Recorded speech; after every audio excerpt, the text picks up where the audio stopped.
The CCCR, or Centre for Creative and Cultural Research, investigates the ancient, innovative relationship between social culture and creative production.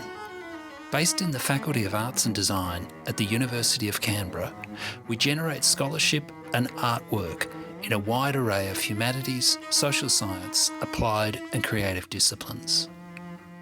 You are listening to a fresh presentation from the CCCR's Culture and Creativity Seminar Series. The presentation was delivered with slides. To view those slides, or to learn more about the Centre's work, please follow the links in the program notes. This podcast was recorded on the unceded lands of the Ngunnawal and Ngambri peoples.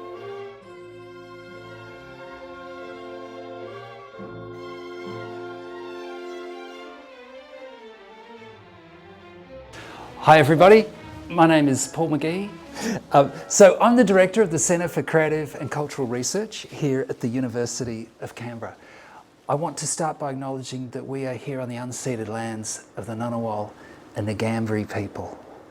I pay my respects to all elders, past and present, and to all First Nations people here today, in the room or online.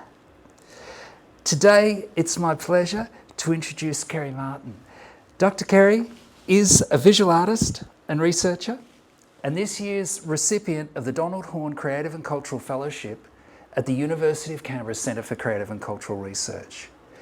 Kerry's research explores how art can act as a platform or catalyst for the continuation of conversations about some of our country's most shameful social histories. Please join me in welcoming her to the stage. Thanks, Paul. Thanks, Paul. Hi, everyone. Thank you very much for being here. I'd also like to acknowledge country and pay my deep respect to Elders and First Nations people for their care of the country where I'm grateful to live, work and create, and for the ongoing art and storytelling that's so generously shared. And a very big thanks to CCCR for awarding me the Donald Horne Fellowship for 2025. It's a real joy to still be here at this university and not another one I could name. So the last time I was behind this lectern, I'd not long before installed my PhD exhibition at Belconnen Art Centre and was waiting for my examiners to apply their arcane art. Pleased to say it all worked out well, not without a few minor hiccups, which I can tell you about later. And I'm really happy to be back here talking to you today. And a big thanks to my supervisors, Jen Webb and Bethany Turner, for their incredible support then and ongoing. So this presentation will be in a couple of parts. So look back at my doctoral research, including exhibition feedback, which I didn't have last time I was here. My latest Royal Commission focus, a much milder obsession this time. Some patterns that have emerged across multiple inquiries. And finally, if I've got time, a little peek at the research rabbit hole I'm about to dive into next. So art and Royal Commissions might be considered a bit of an odd pairing, but it's a relationship I've been examining for the last 7 years or so. So when I began this year's project, I was coming off the back of a 4.5-year immersion into stories of child sexual abuse in the Catholic Church. That was my PhD project. Prior to that, several years reading and making work about elder abuse in the Aged Care Royal Commission, which resulted in my first solo exhibition, More Than Words. And before that, making work and writing about witnessing my mother's slide into dementia. That was my honours project at the ANU School of Art. So I clearly have a fondness for very heavy topics. And at the start of this year, it's fair to say I was seriously beginning to question my choices and wondering just how many people I'd offended in a previous life, or 3, or even just this one. So we're all familiar with the notion of a Royal Commission, the highest form of inquiry in Australia, thorny, hairy, horribly expensive, but very important investigations into issues of largely, but not always, social injustice. So I'm not an expert on Royal Commissions by any stretch, but I do become very familiar with the witness, with the content, especially the witness testimony, because it's from these narratives that the art germinates. To date, I've made it my research focus to make art in an attempt to continue conversations begun with Royal Commissions, to create work that acknowledges the injustice, highlights it, responds to it, and this is the most important part, I think, that honours the stories told by victims, survivors, families and supporters. So the truth-telling evidence, the lived experience that has become so fundamental to more recent Royal Commissions. Because it takes enormous bravery to tell those stories.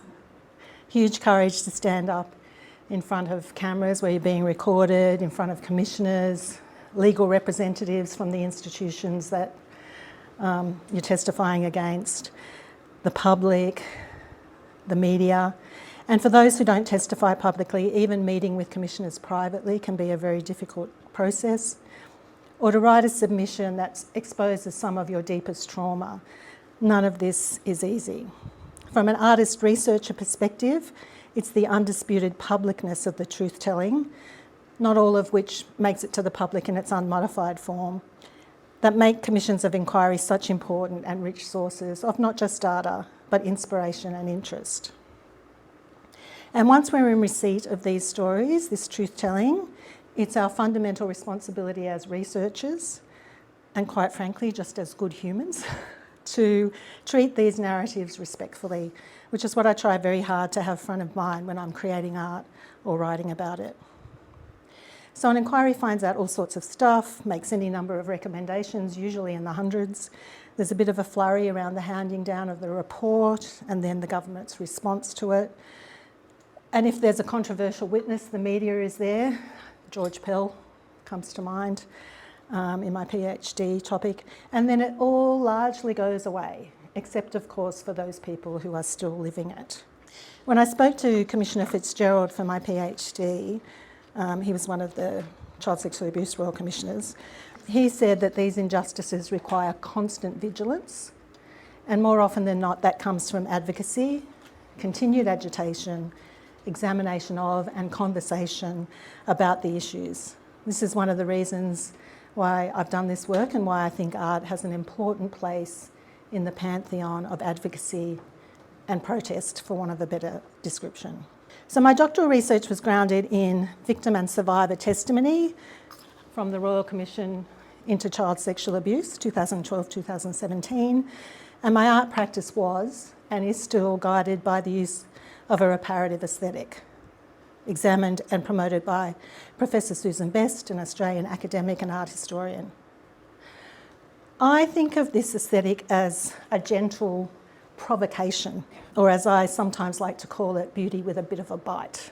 It involves creating work that sustains viewer attention on difficult subjects by moderating potential feelings of guilt or shame, while still revealing painful or disturbing truths. For me, it's about offering a contemplative space in an exhibition setting and or a mindset using the beauty of textile art, often embroidery, as a form of engagement with the subject matter and by extension the viewer, so that aesthetic pleasure and critical reflection can coexist. Despite its name, the reparative aesthetic doesn't aim to repair, to heal trauma or to erase it. In my view, it's the amplification of victim and survivor voices that is most paramount to the aesthetic. So my interest lies in aligning beauty and a degree of technical skill with awareness of complex issues, so that lingering with the work deepens both emotional responses and cognitive understanding. I want audiences to appreciate the work, the art's aesthetic qualities, that's very important to me as an artist, and to engage thoughtfully with its implications, incredibly important from a researcher perspective. To stay with the work rather than turning away, even when the subject is deeply confronting. The wonderful now Professor Emerita Jen Webb was the first person to introduce me to Graham Greene's line from his autobiography, A Sort of Life. It said, "There's a splinter of ice in the heart of a writer." So the creative writers in this room will undoubtedly have a more nuanced reading of this than I do, but I understand it as Greene pointing to the need for a certain emotional distance in order to create. So this idea resonates, although not perfectly, with one of Susan Best's belief about the reparative aesthetic, where she argues that artists shouldn't be victims themselves, but instead act as secondary witnesses. So to be able to remove from the subject. I don't actually completely agree with that, but I think there's some wriggle room here. For me, it's not so much about emotional distance, but more of kind of reasoned restraint. If a work is completely unconstrained because of rage or fury at the injustice, perfectly justifiable, but the sentiment or the message risks being obliterated or not fully appreciated. If it's both unconstrained and grotesque or ugly or just not beautiful, and I'm very aware that they're very subjective terms, and I do have an absolute bias towards beauty, if it takes on an anti-aesthetic tenor, it can actively drive people away as too confronting and prevent them from staying with the work long enough to consider the implications of it. And this is precisely where the reparative aesthetic proves powerful and why I'm drawn to it. It keeps people present, allowing them to attend to the complexities of the artwork and the subject matter. So the idea that art is completed by the viewer is a widely accepted interpretation of Duchamp's quote seen here. His argument that a work of art isn't finished until it meets its audience. It's a truism, of course, that once a creative exposes their work publicly in any way, that it no longer belongs to the maker. This completion comes in viewer responses to the work, and we don't always know what they will be, might be, or indeed are. I hope that people are emotionally moved and cognitively engaged by the work I make, but whether they're moved to action or conversation, which is largely the aim, or simply personal reflection, which is still a very useful thing, is largely out of my control. But I have had glimpses into people's reactions and responses in the bodies of works I've made previously, all using a reparative aesthetic. So my dementia project connected me with people in similar positions, caring for a loved one with this horrible syndrome. Many wanted to talk about their own experiences, and almost everybody had a story to tell. In the aged care work, I received unsolicited messages from nurses working in this field, thanking me and telling me I'd rekindled their sense of purpose and resolve to stay in aged care. And wow, that was totally unexpected and a massive piece of feedback for me. I had many in-gallery conversations about the work and people's own histories during my PhD exhibition. They spoke openly with me about their own experiences and the stain of child sexual abuse. These are small but very powerful connections and impacts that art can foster. People open up when they see the bravery of other people's storytelling, not mine, the stories of victims and survivors. And because of the public nature of that, through Royal Commissions, I'm able to use that in my art. But wanting to take a bit more of an analytical approach to feedback, most unusual for me, I invited visitors to my PhD exhibition to respond to the work. They were told that the feedback was voluntary and asked not to write anything that might identify them. Although lots of people I knew signed their names. I'm sure they just wanted me to know that they'd been to see the exhibition. Bless. So I ended up with 82 pieces of feedback in the offering pouch, and I used an offering pouch and not like a notebook because I wanted people's feedback to remain private, because I had a sense that some of it would be quite sensitive, and it was. I'd have to say my first foray into thematic analysis is ongoing. But I do have some initial thoughts. And of course, I'm most interested in how the feedback relates to my research questions. So the PhD attempted to establish an argument for three key positions. That art can be a platform or conduit for continuing conversations around complex issues of social injustice. That the fusion of art and inquiry outcomes is a strong and effective combination. That textile art is a compelling medium to do that, given its rich storytelling history and our own familiarity with cloth and thread. That the use of beauty is a legitimate and fitting entry point into the genre of socio-political art. So what did the feedback say? So in relation to my primary research question, responses demonstrated a number of things. That people understood what I think of as the kind of the duality of the reparative aesthetic, that beauty and tenderness can coexist with an understanding of the content, which is, very often brutal and about trauma. Many people connected the work to advocacy and justice, and as a way to keep the issue in the spotlight and sustain conversations. There were many examples of visitors being moved by the work, by the affective nature of the reparative, describing it as powerful, moving, unforgettable, and very importantly, as acknowledging victim and survivor trauma. Using textile practice as a medium was also foregrounded in the responses. Viewers recognised the commitment in the work, reading the emotional labour as a gesture of care and witnessing. The juxtaposition of the delicacy of embroidery with the brutality of abuse created that dissonance that ensured both an affective and a cognitive response to the work. In relation to beauty, visitors acknowledged being drawn in by the visual appeal, affirming that beauty operated as a reasonable entry point.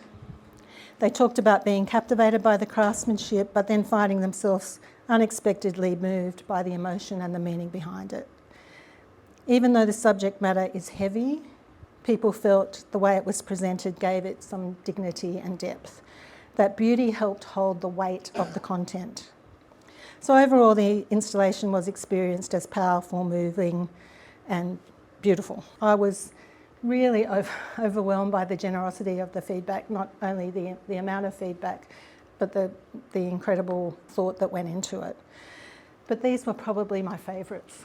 Start them young, get them into the galleries young. I've got another very interesting young story later. So the feedback for me was overwhelmingly positive, and most importantly, pointed to the research questions kind of being, hitting the mark. There were only one or two negative comments, and I'll refer to one of those a little bit later. So this year's been an extension of my doctoral research through looking into and making art, some art, not a lot of art, about my another commission of inquiry, this time the Defence and Veterans Suicide Royal Commission. Now, I thought a lot about whether to include this next bit, took some advice. So I am going to take a brief detour here to present my credentials, and I use the term with tongue firmly in cheek. So I'm no stranger to the Defence Force. I have a family history, as I'm sure many of us do. So top left, great-grandfather. He will become very important later on. Next to him, my grandfather Lofty. He served in World War I and World War II. Served in World War II as a 40-something-year-old. He was one of the rats of Tobruk. Next one, that's my dad on the far right of that picture. Served in New Guinea, caught dengue fever, almost died. I think that's great Uncle Bert, who, of course, I didn't know, World War I, but I just loved the photo, so I put it in. Bottom left is my brother-in-law, Blue, who served 2 tours of Vietnam in the Special Air Service Regiment. Totally loopy, say no more. Next is my sister, my late sister, who served in the army for 4 years. And bottom right, my ex-husband. We're very fond of each other. He sent me that photo yesterday. He was an infantry battalion commander and obviously served as a UN peacekeeper. So quite a big family history. And I joined the army when I was 17. Look at that cute face. Straight out of school, and as I like to tell it, escaping my mother. I had one of those sliding door moments.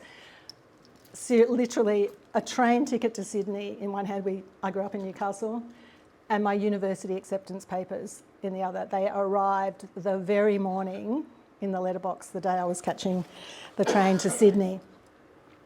So the universe being such a trickster and me being the incredible goody two-shoes I was back then, I got on the train because that's what I said I'd do.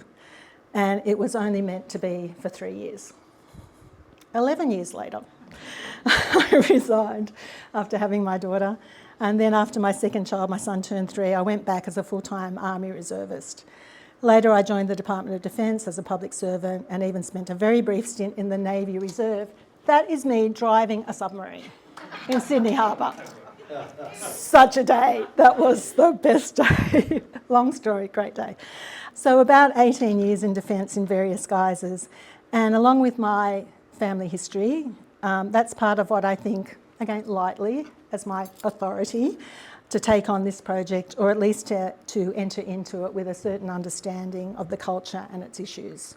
Now, none of that makes me unique, but revisiting that, perhaps driving the submarine does, I'm not sure about that. But part of my life this year caught me a bit off guard.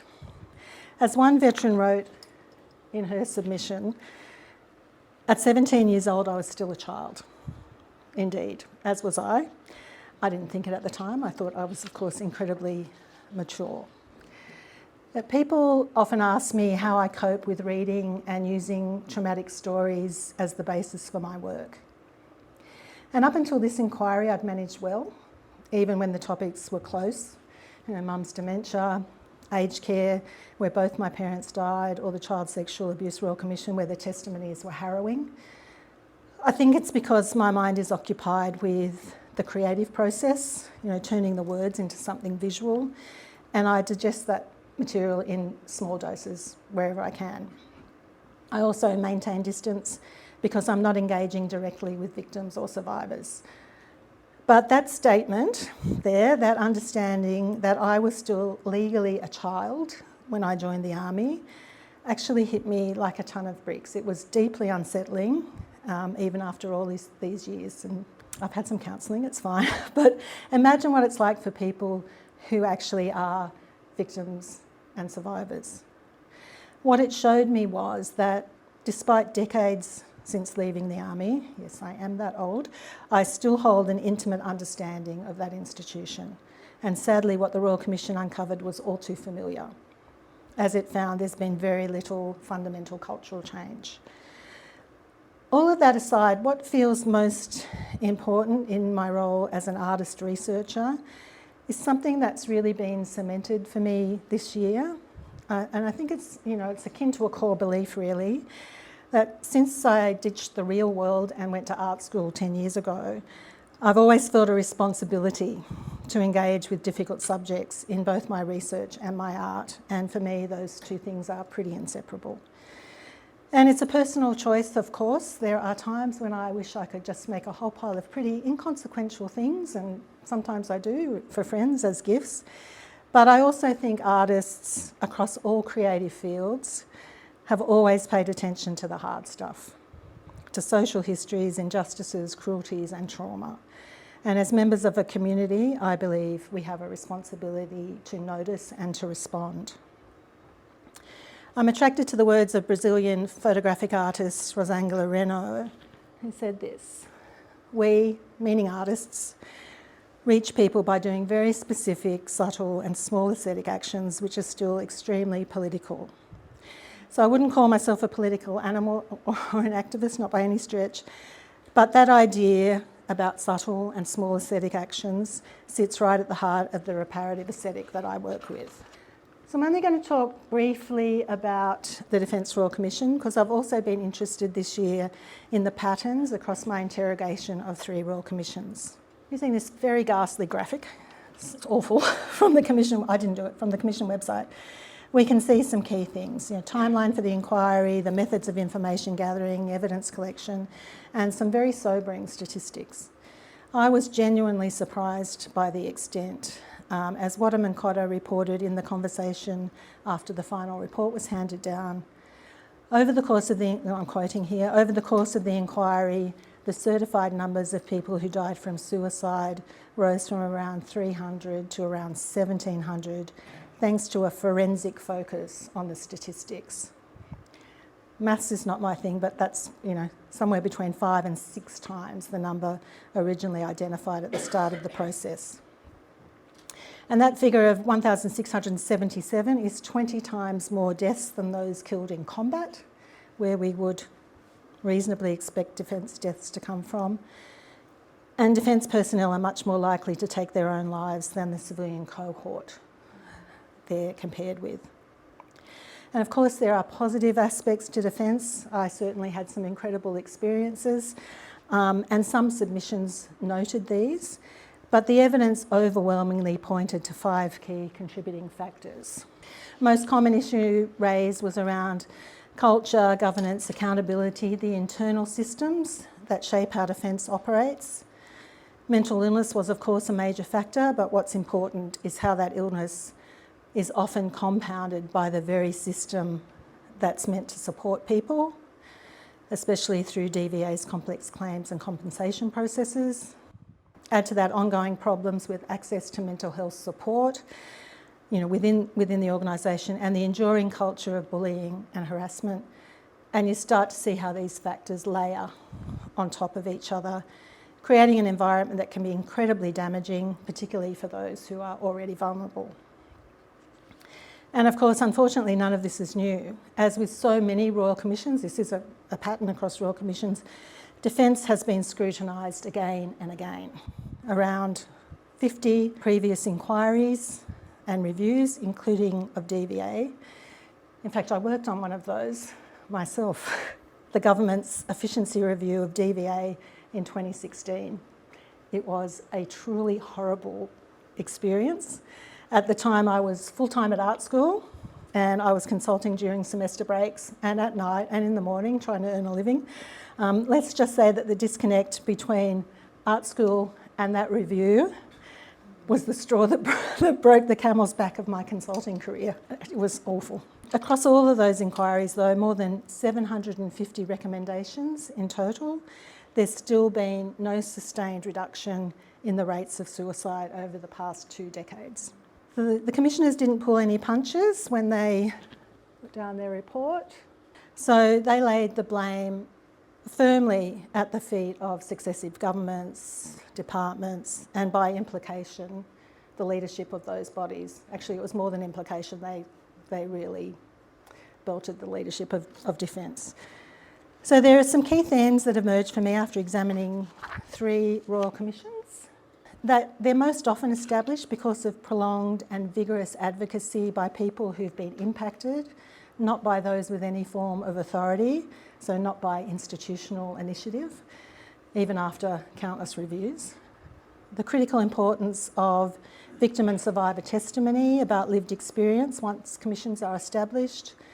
Not only do they highlight the issues, but they can also influence the direction of an inquiry while it's in progress, and obviously help to make reasoned recommendations. Institutional failures and injustice created through institutional breakdowns in governance, culture or leadership, and these things actually perpetuate the abuse. Again, nothing overly surprising there, unfortunately. There's a definite flavour in these reports that large organisations put institutional success, reputation or profit, in the case of aged care, above the health and wellbeing of those in their care. This institutional abuse and a disregard for duty of care looks a bit like this. So the aged care system's continuing failure to protect. So this work, the chair and the pills, is a work I did for my aged care exhibition, and it's called Show Some Restraint.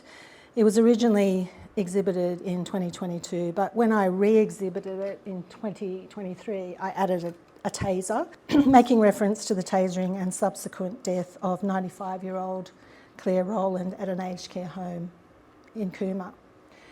And there's a interesting little story here. So I got a phone call from the gallery one morning saying, "Kerry, I'm really sorry. There's been a young boy came in with his mum, broke the taser. Can we please give you some money to make a new one?" So I hopped in the car, went down to the gallery, and I looked at it and I went, "You know what? I love that it's broken. I absolutely love that it's broken." So Duchamp had a point, didn't he? Art was definitely completed by the viewer in this case.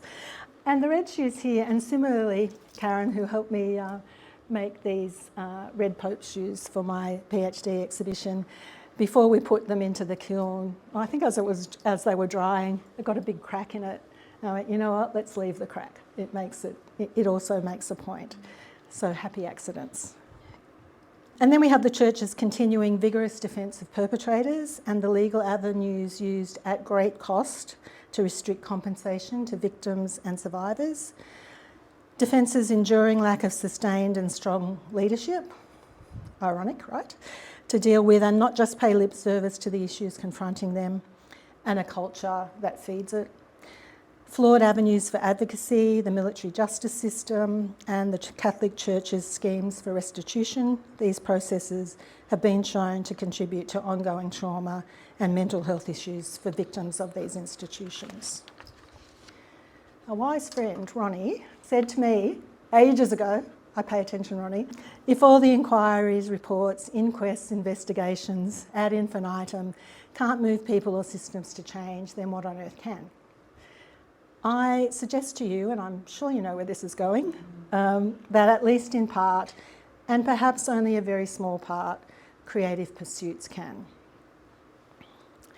So the factors that most influence my art making are kind of the details of institutional abuse in the words of victims and survivors, that's the main thing, the evidence of organisational failures, and the power of advocacy. Advocacy especially both maintains and resurrects conversations, and art can amplify that. At the Difficult Conversations Symposium here in 2022, I was on a panel talking about my research. And at one point during that, I made a disclaimer that I wasn't a Catholic and I wasn't a victim. So I wanted to be really, really clear about those things. And at the end of that session, a lovely man called Paul, he was a victim from Ballarat. He said to me, never apologise for being neither a survivor or a member of the church, because people want advocacy. We want you to stand alongside us. And there are people who cannot use their own voice, so other voices are welcome. And that guidance really sheeted home to me that my practice had meaning, and that most importantly for me, I wasn't seen as misappropriating other people's stories. So what did I make this year? I have to be really honest, and I'm very embarrassed to say the short answer is not a lot. I've done more thinking than making. I was very surprised at how tired I was once the euphoria of getting the floppy hat had left me, and how much 4 years of continuous making at the scale and complexity of my PhD output would actually affect me. However, there is something in the pipeline, still going, and when I talk about the reparative aesthetic being beauty with a bite, a large part of that for me has been the subversion of symbols coupled with the use of testimony, so artefacts and text and objects and words. There are, of course, dangers in subverting symbols that are incredibly important markers of belonging to a particular group of people, and where there might be an emotional attachment to them. And defence is replete with these. Unit insignia, badges of rank, colours, banners, patches, uniforms, you name it, they've got it. So I had plenty to choose from. But because everyone seemed to love my giant rosary, as did I, very fond of that piece of work, I knew that I wanted to make something else large scale, because I was pretty sure, in fact I knew, I wasn't going to make a whole body of work this year. The type of textile work I make being very, very slow, and as I said, I was really, really tired. So I wanted to go big. My first thought was to make a giant medal. I had some concerns about this because, medals are contentious, but it wasn't the contention that bothered me. It was more that using that symbol as representative was a bit problematic. Not everybody has a medal. And just as I didn't want to make specific reference to Pell in my PhD body of work, big distraction, nor did I want to draw attention to a certain VC recipient in this work by using a medal. And there's been some very recent talk about him lately, so I'm very happy with that decision. I'm always conscious that there's a chance that viewers might misinterpret my intent, might see the use of symbols as disrespectful, and make this the focus rather than the message. So in my PhD, where I did indeed do a lot of subversion of Catholic symbols, of the 82 pieces of written feedback I received, only one referred to this negatively, and it said, in part. You can criticise the church all you like, it's done some terrible things, but don't use symbols that are important to people. So, it can be very upsetting. But as I said, only one piece, but, I did take that seriously. But I was very wedded to the idea of something symbolic, so I ended up deciding I'd make a set of dog tags. Wilson just happens to be my maiden name, I didn't know that, and I am O positive, but they're not mine. There was a word that anchored my PhD work, and that word was shame. I wanted to shift shame from victims and survivors, where it so often resided, and transfer it to the church and to perpetrators. For this Royal Commission, betrayal is the word that anchors this work. It was spoken about in many submissions and testimonies. Dog tags are so emblematic of belonging to this organisation, but they also symbolise death and wounding, or if we want to relate that more specifically to this inquiry, suicide and suicide ideation. They're a visible identifier of belonging, and when that sense of belonging is removed or damaged, there's an absolute sense of being betrayed. It's something you just never do to your mates in this institution. So I still haven't completed it, but here's the concept and some of its parts. Another ghastly graphic, this time of my own making. So I started with these black crocheted balls. Smart ones of you will recognise they're the same ones from the giant rosary, because I was actually going to make 3 giant rosaries, but good sense and frozen shoulder for a year put paid to that. And I'm a big fan of black, as you may have also noticed, but so I was very taken aback when someone suggested that I paint the balls silver so that they'd look more like the chain that dog tags are attached to. You know, very literal, but I have no problem with that. So I did a test, and to my surprise and mild annoyance, I liked it, or at the very least I didn't hate it. So I basically spray painted everything. You'll note the heavy use of text, and I brought some in if people want to have a look. You'll note the heavy use of text. I've always had a fascination with words, and my venture into visual art hasn't reduced that in any way. And having the text, the same colour as the background is a bit of a signature device of mine. I used it quite a few times. I think it invites people closer to the work and keeps it with them longer, because in an exhibition context you cannot read that from across, a gallery.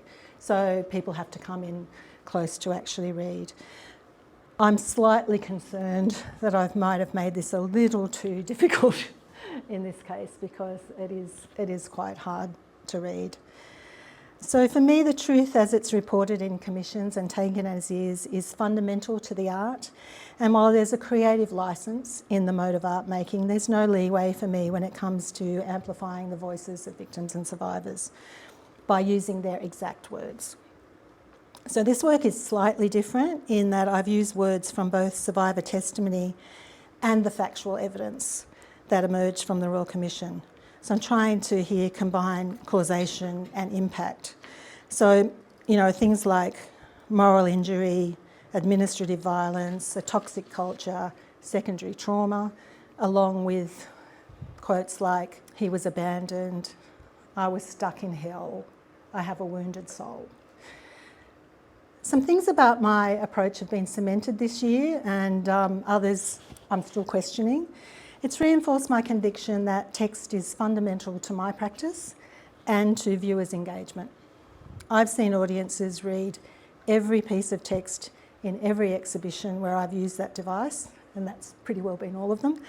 With my aged care work, there were 90 white handkerchiefs embroidered. They covered 3 walls of the gallery, and I watched people read every single one of them, which I was actually really surprised about. So words matter, and they draw audiences in. So in the PhD, I argued that exhibiting work after a Royal Commission helps keep its issues in the public eye, an act of ongoing advocacy, because despite the depth and recommendations of Royal Commissions, the problems rarely completely disappear. I still question the timing. Might art be more powerful if made during a commission, as a parallel form of commentary, perhaps? But my methods, slow, hand-embroidered and deeply labour-intensive, don't allow for that immediacy. But on the flip side of that, the emotional labour inherent in my work holds meaning, and audiences seem to recognise and appreciate that well beyond the end of the inquiry. I guess, social injustice doesn't have a time bound. So At its core, I think my work around Royal Commissions has always aimed to do one key thing: to keep the conversation going, to create a space where people can keep engaging with really difficult subjects through the actual words and experiences of those who live them, without reading countless volumes of a report. Because Royal Commissions bring those lived experiences to the forefront publicly, and they're never just one person's story, they echo many voices. Commissioner Fitzgerald said to me when I asked him if any of what I was doing would make a difference, said this: "Yep, it will." But, he obviously spoke to a million people, and this is, part of his process. But, it doesn't matter how many people you speak to, in how many kind of different situations, it will make a difference to one or two or three or four people. It always does. And, the artist in me has to think that that's enough. So after this year, and feeling more refreshed, I'm now looking at what else I might pursue in a research sense, while taking a step back from exhibition-sized art making. I'm going to be presenting at the Arts in Society conference in Athens in June, so that's very exciting. But more long-term, there's a project in the wings. So I showed you an image of my great-grandfather earlier, John Musgrove. He was killed in action in 1917 in Belgium. And I've had in my possession, since my mum died about 6 years ago, these postcards. Two of them embroidered postcards. I originally thought that they were from my grandfather to my mother in World War II, but on closer inspection, pay attention to the detail, Kerry, a few months ago I discovered that they were from my great-grandfather to my grandmother, Ivy, who I absolutely adored. So John, as I said, died in 1917, so these are over 100 years old. And when you read the back, you can't, terrible handwriting and atrocious spelling, but that's fine. But you can't help but be moved, I think, by the words and by the knowledge that he never actually made it home. So it got me thinking about postcards, and obviously I'm interested in these because of the family connection, but also because they're embroidered, which is what I do. What new rabbit hole could I go down? My first thought was that I could make contemporary versions of these very old postcards. For example, what would a modern version, perhaps from Afghanistan or Iraq, look like? And then out of this fascination with the embroidered postcards in particular, and someone, and I'm looking at you, Irfan, suggested to me that instead of focusing on trauma, I might try exploring tenderness. So here we go. Out of that has come an idea for a research project that Paul and I are taking on, happily keeping me here at UC, so I don't have to go off and learn how to play bridge or something equally ghastly. We're applying for a DVA grant called Saluting Their Service. Hopefully no one will remember that I reviewed them all those years ago. It was not complimentary. Along with Amy Johnson from CQU, who works with veterans' families. So we want to explore the deeply personal letters written by Australian servicemen and women to and from their families and loved ones, spanning operations from the Boer War to the present day. I never for a moment thought I would get back into this military stuff, but here we go. We'll be focusing on love letters. Love, of course, coming in many forms. So, love to children, to partners, to parents, to friends, to siblings. So we'll look at the contents of those letters to try and understand what it is we write when we're in life-threatening situations. Are there consistent themes? Are the hopes, fears, humour, longing or grief of the letter writers consistent or wildly varied across time and location? Do the messages change according to the recipient? We'll also examine the evolving forms of communication, from the handwritten letters and embroidered postcards of earlier conflicts to the more contemporary and digital correspondence that happens now, such as emails and text. These are predominant today, but obviously much more difficult to publicly access. Is there a difference in the content, language, sense of immediacy or intimacy across different communication forms, particularly in the shift from analogue to digital? And importantly, for me especially, our aim is to also generate new visual artistic responses by engaging artists, defence and veteran artists preferably, to contribute works that respond to selected letters, works that would ideally reflect and amplify the writer's voice and the emotional content. I'll be very surprised if DVA give us this grant because it's very much out of their wheelhouse. They're more about repairing graves or putting up a monument, but we'll see. I think this is a really wonderful project. So in conclusion, art's a pretty powerful thing, I think, in research and in the wild. Conversations about the meaning in a body of work can change opinions, spur people to act, and create an environment of understanding and compassion that might not have been there previously. Art can educate, illuminate, persuade, and it can communicate complex issues in a compelling and understandable way. And in my case, using the logic of a reparative aesthetic, it can do it quietly, or as I like to think of it, as a whisper or a gentle nudge, not an aggressive shout. So I just want to finish with this. The artist Gerhard Richter's closing declaration in the catalogue for the 1982 exhibition Documenta 7 said this. He obviously said it in German, but my German is crap, so art is the highest form of hope, which seems like a very good place to finish. Thank you for listening.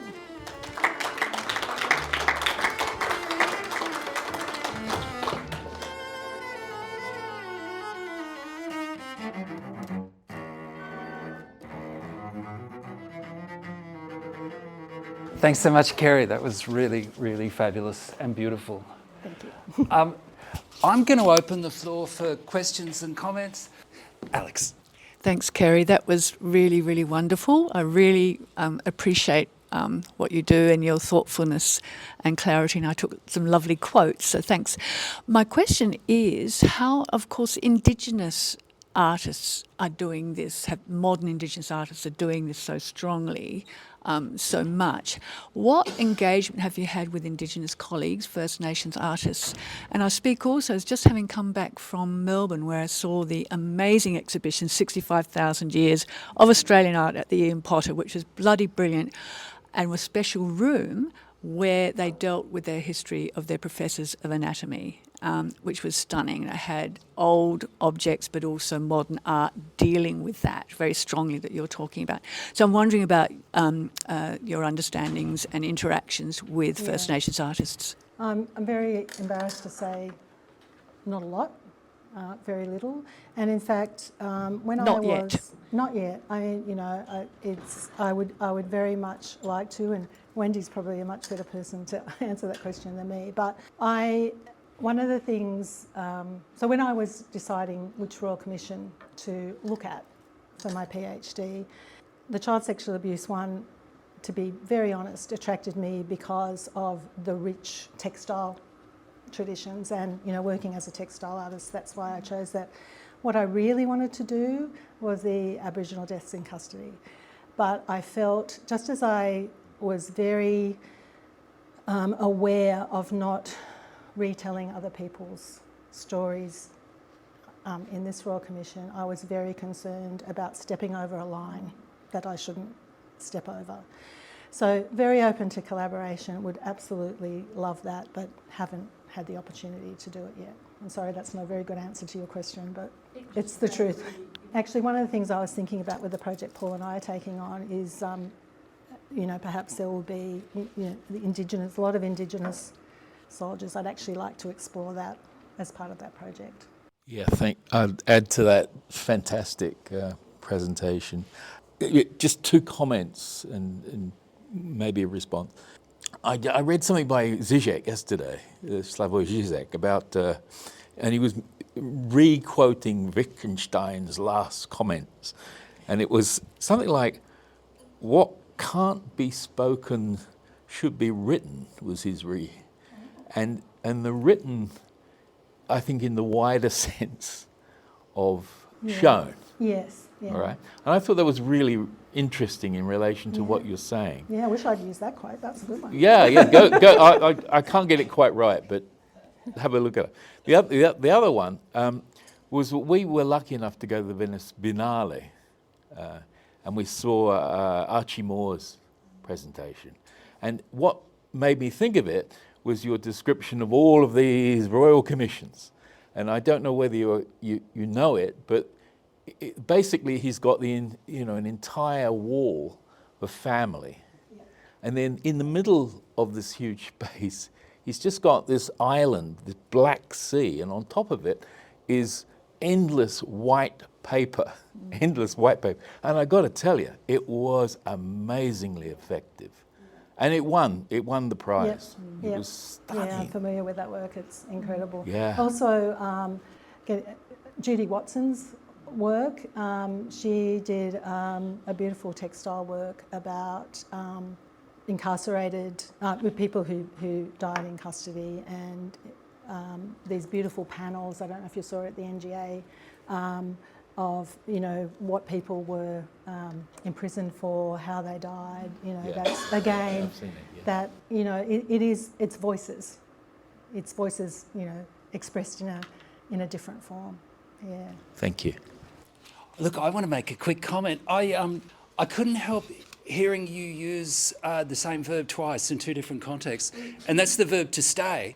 And at one point it was about the reparative aesthetic being one that allows people to stay with this very difficult material where an angrier treatment might cause a lot of people to turn off quickly.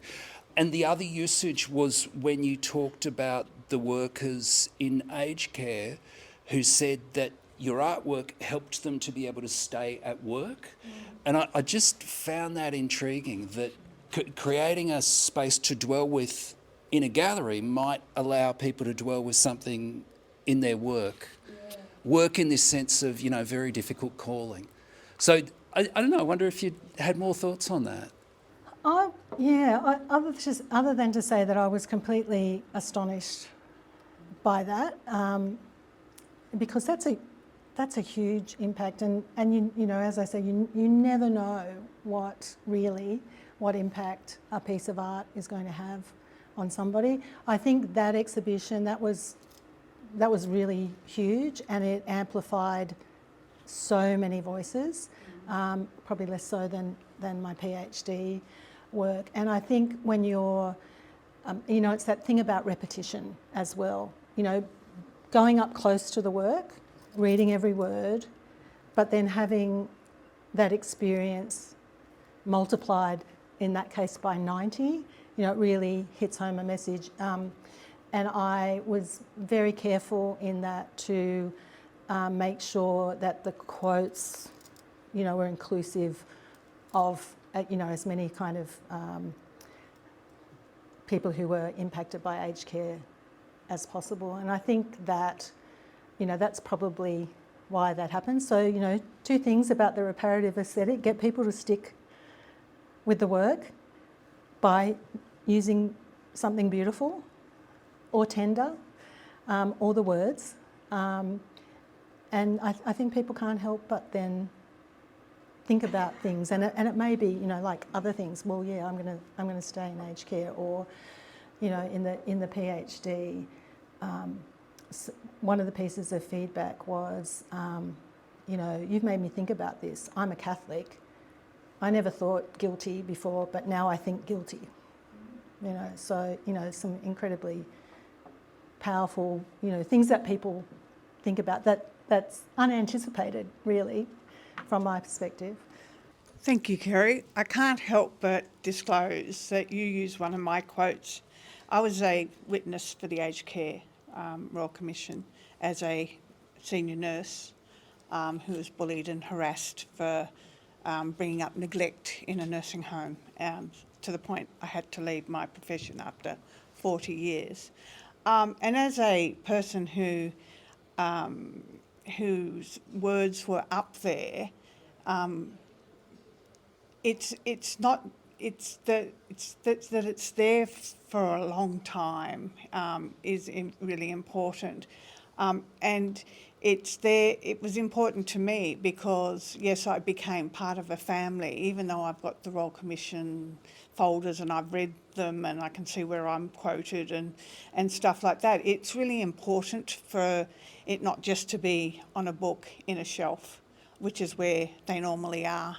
And so the idea of the hanky too, the tears that people would have cried, and I know I cried, over many different types of abuse in that area. So, yeah. Yeah, thank you. And one of the things I love about Belco is that exhibitions are up for 6 weeks, so it does give people a lot of opportunity to see it. And the hankies, I actually put a call out on Facebook. Send me a hanky, because who has hankies? Lots of people have hankies that they don't use. I got hundreds of them. It was great. One of the things that I was listening to you, and we've talked a lot, but one of the things I was listening to here, and I hadn't thought of beforehand, all the words, so many words. And when you were mentioning people are staying with your exhibition and they're staying a long time, one of the things that came to my mind was, do you think that the words are holding them as much or even more so than the beauty is holding them into a space? That would be the first half of what I'd ask. And then the second half I'd ask is, there are other people's words. Have you ever considered what you might do with your own words? No. In your work? that was an easy one. That's an easy The first answer. one then is something a bit more interesting then. Yeah, I think it's really interesting. I think there's a textile artist, I think her name's Sarah Impey, who's written a book about textile art using words. And she says something like, you know, when there are words, and if people can read, obviously, they will read them. Because I think it's about inherent curiosity. You know, what does that say? You know, oh, and what does the next one say? And what does the next one say? So I'm not sure whether it's the words or the actual artefact, for want of a better word, that keeps people looking. I know in the PhD, there were some very intricate works that would keep people, because you know you want to notice the details, and you know people would come back and go, The dragon. I didn't notice that the first time. So I don't, you know, who knows? I can't really answer the question. I would like to think it's equal. It's equal, but the words are always really important to me, as is the video. I want to make beautiful stuff. I don't want to make ugly stuff. Yeah. So. Thank you, Kerry. Thank you. Ashley. I was just listening to that kind of question / statement, and I wondered about whether the use of kind of religious symbolism and iconography and kind of, you know, created that sense of the aura around it, because people, when you enter a church, you automatically kind of enact certain behaviours, which is that kind of quiet and careful contemplation. So I wondered if it could also be that aspect as well. And Yeah, I think so. And I did make, I'm going to blow my own trumpet here, the install, and you know, big thank you to the install team at Belconnen Art Centre. The install was very complex, but it was meant to mirror a cathedral or a church. So it had, you know, the aisle that you walked up with all the suspended collars hanging, and I think people got that.